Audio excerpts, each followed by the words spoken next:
ఇచ్చినటువంటి గౌరవనీయులు పార్లమెంటు సభ్యులు రఘునందన్ రావు గారిని మాట్లాడవలసిందిగా కోరుతున్నాను.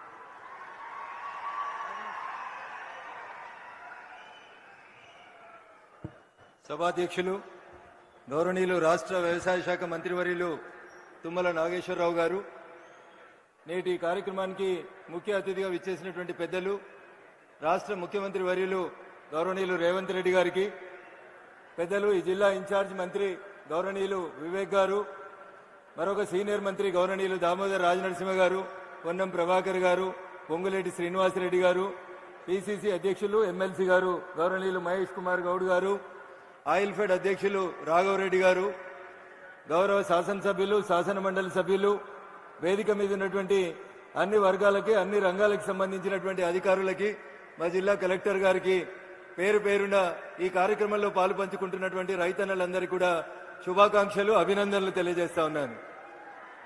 ఎద్దేడిచిన యువజం రైతేడిచిన రాజ్యం బాగుపడదని, తెలంగాణ రాష్ట్రం వస్తే తెలంగాణ రాష్ట్రంలో రైతన్నల కష్టాలు గోసలు తీరుతాయని, ఈ ప్రాంతం సస్యశ్యామలంగా మారుతుందని అనేక ఆశలు కలలు కన్నాం. ముఖ్యమంత్రి గారు వచ్చినారు కాబట్టి ఒక 2 నిమిషాలు మా సిద్దిపేట జిల్లా సమస్యలు.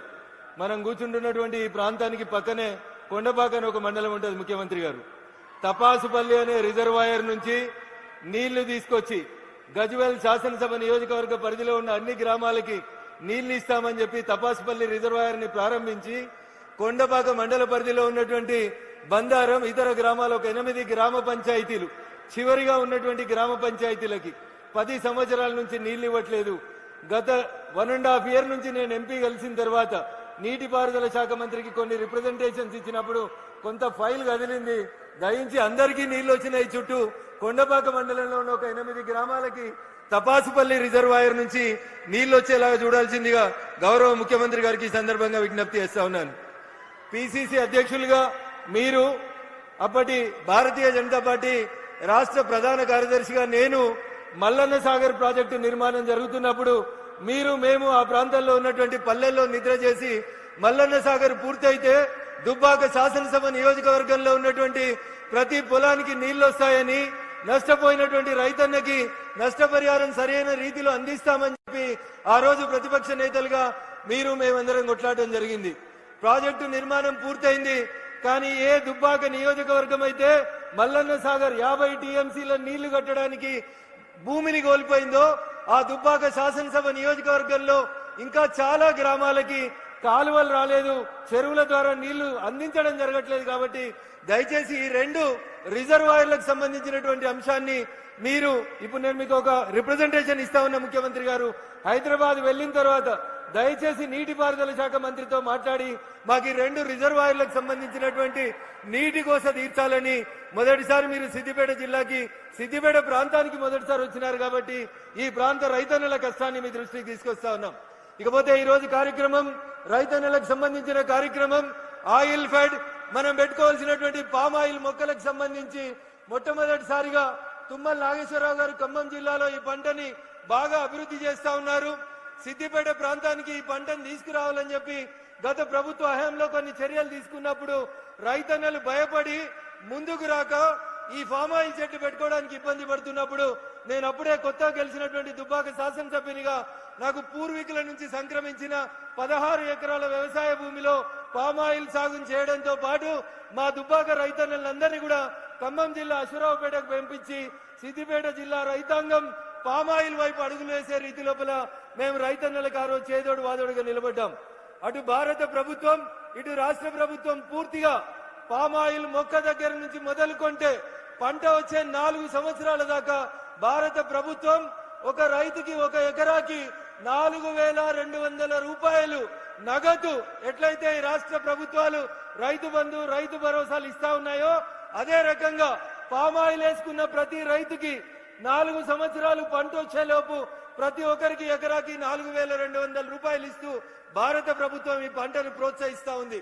అన్నా చాలా మంది వేసిరు, ఇంకా మేము వేయాలన్నా? ఇప్పటికే తుమ్మల గారు తెలంగాణలో 3 లక్షల ఎకరాల్లో వేసిరని చెప్తున్నారు. ఇంకా మేము వేస్తే పామాయిల్ పంటకి రేట్ వస్తుందని చాలా మంది రైతులు గ్రామాలకు పోయినప్పుడు అడుగుతా ఉన్నారు. దీనికి నక్కల భయం లేదు, కుక్కల భయం లేదు, అడవి పందుల భయం లేదు, అతివృష్టి భయం లేదు, అనావృష్టి భయం లేదు, దొంగలు ఎత్తుకపోరు. ఎవరు కూడా ఈ పామాయిల్ చెట్లను నాటినప్పుడు మనకి ఏ రకంగా అటు ప్రకృతి గాని, ఇటు మనుషులు గాని, అటు అడవి జంతువులు గాని నష్టం చేయకుండా ఈ పంట అన్ని రకాలుగా సురక్షితంగా ఉంటది. కాబట్టి ఇంకా ఎంత వేసినా భారతదేశం 2014 నుంచి ఇంకా పామాయిల్ ని దిగుమతి చేసుకునేటువంటి స్థితిలోనే ఉంది.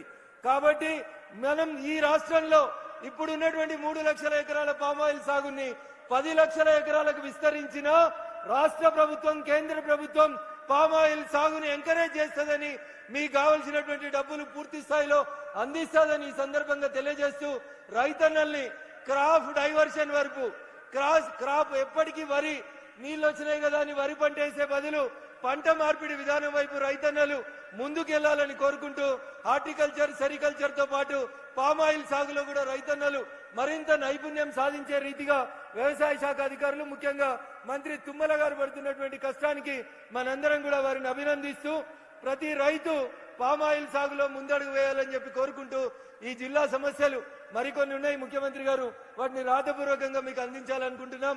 ఉదాహరణకి గజ్వేల్ కి రింగ్ రోడ్ అని వేసిండ్రు, 10 ఏళ్ళైంది రింగ్ రోడ్ ఇంకా పూర్తి కాలేదు. ముఖ్యమంత్రి గారు కొంచెం ల్యాండ్ ఎక్విజిషన్ 2-3 సమస్యలు ఉన్నాయి.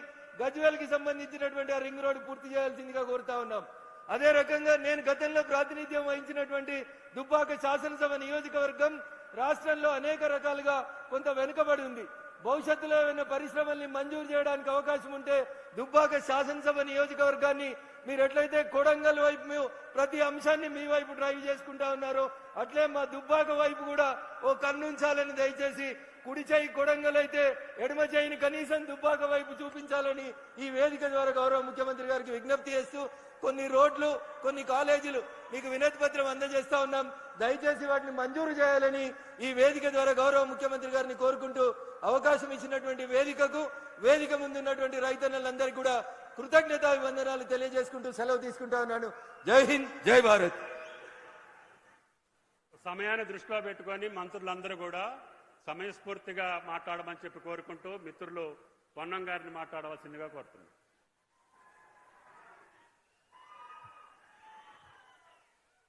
వేదిక మీద ఉన్న పెద్దలు, రైతు పక్ష